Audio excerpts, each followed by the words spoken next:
Hey guys, today I'm going to make a hangboard.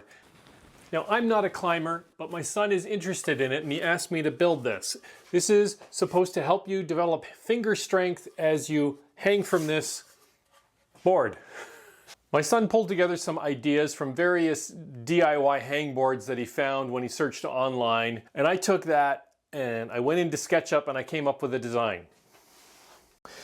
The overall size we're going for is 24 inches long by 7 inches high. There'll be some curves on each side and there'll be hand grips around back. We could probably get away with using a chunk of 2x8 for this, but 2x material is really only 1 3/8 inches thick, which is, 1/8 of an inch too short, and I've got a shop full of tools, so why should I take the easy way out? So I've got myself this chunk of acacia countertop that was left over from a previous project. It actually is 1.5 inches thick, but it's only 19.5 inches long. Now it is 25.5 inches wide, but the grain's running the wrong way. I can't make myself do that. So if you want, you can just skip over this bit where I'm going to be gluing up this chunk of wood, and you can just skip ahead in the video to the part where I'm actually doing the drilling and the shaping and all that. So yes, I'm taking the difficult way, and I'm going to rip this into 1 5/8 inch strips, turn them on edge, and then I will actually be finger jointing them at the end so I can get out to the 24 inches that I need. And yes, this is way too much work, but it's fun in the shop, why not?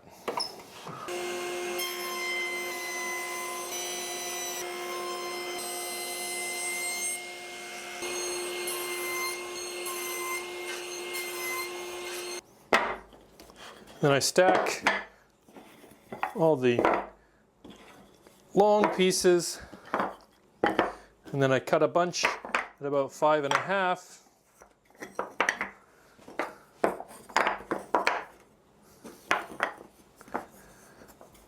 And that gives me something that's just over 25 inches long and 7.5 inches wide, and it is 1 5/8 inches thick, so I will be able to plane this down if it's not level after I glue it up, which we're going to do right now. I laid down some clamping cauls, not so much for keeping it flat, but to give support wherever I have the butt piece.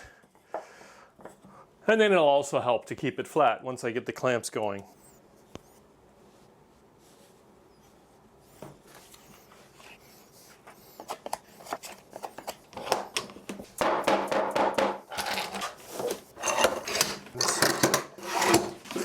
And that is hopefully that.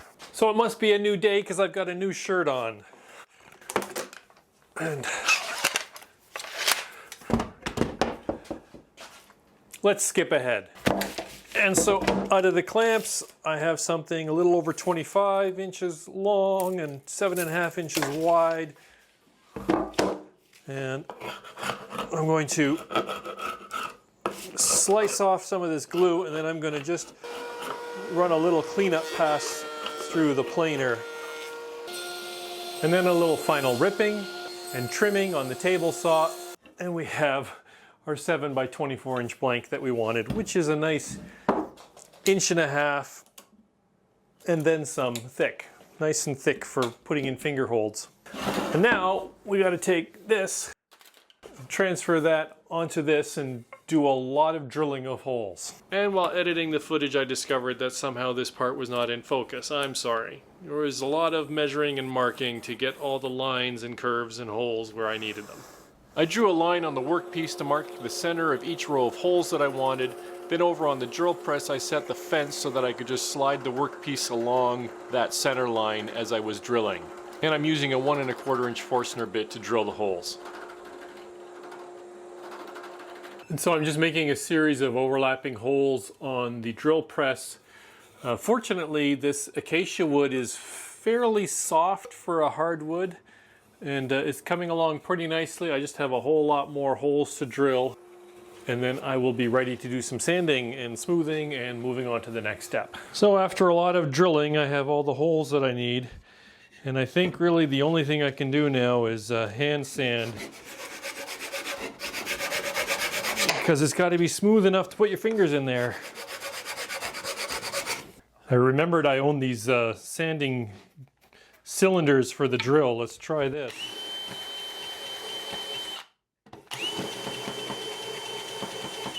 And with it fairly well sanded, I'm also going to put a tiny round over on the front edge. This is on the front side, not on the back, where your fingers are. You don't want to have any sort of a cutting or roughness there. So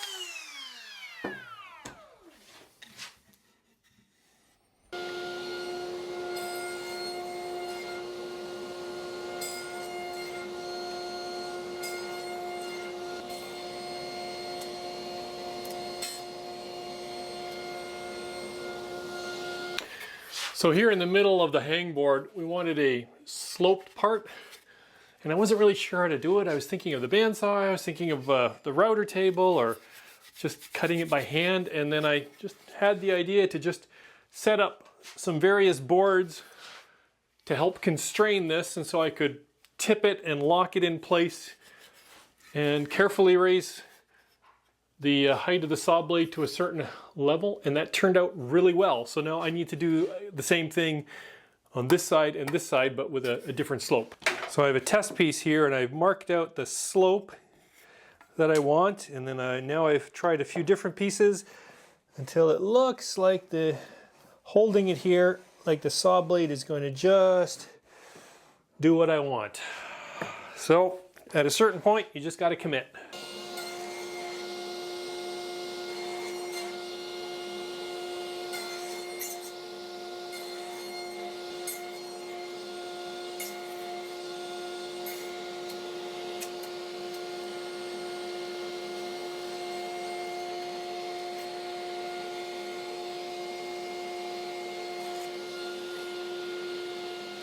There we go, that turned out better than I thought. I got a nice steep slope on either side, shallower slope in the middle. They don't perfectly line up, which is what I was hoping, but pretty good. So now that I got these ramps successfully cut, the next thing I'm going to do is cut out these curves on the end, and then on the back side I'll be excavating a chunk so that this will be kind of a hand grip.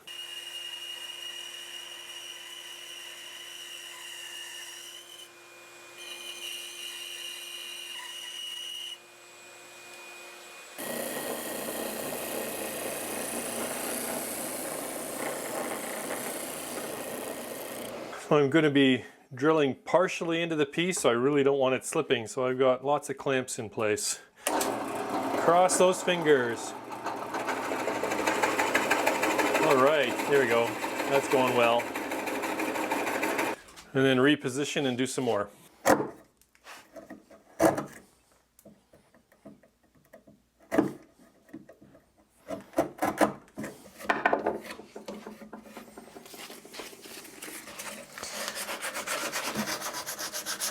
So I've got the holes made, I've got the slopes made, they still need to be sanded. I got the curve made, I got these finger grips on the back of the curves made.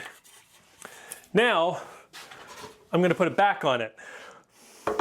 You see, the only reason I drilled holes all the way through is because it was easier. If you had a CNC, you know, you could just carve these out to a certain depth and call it good. But of course then, you'd need a piece that much thicker. Got a piece of 5/8 plywood that I just had kicking around the shop. I'm going to cut that to match this, and then we're going to glue and tack it onto the back of this to provide a nice backer. But probably first I'm going to do some finish sanding.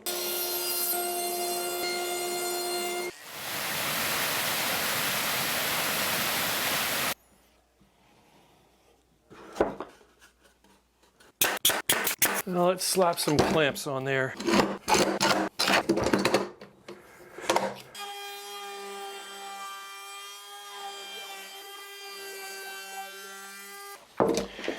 I round it over the edges, a little bit of final sanding, and I'll take it out to the garage and hit it with some spray lacquer. And here's what it looks like after a couple of quick coats of spray lacquer. And what you do then is get some brown craft paper to burnish it. Does it have to be brown? I don't know. That's what everybody else says, and it seems to work.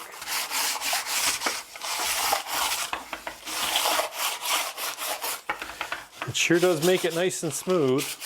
Okay guys, that's about it for this one. Like I said at the beginning, I'm not a climber, so sorry, you're not gonna see me using this thing.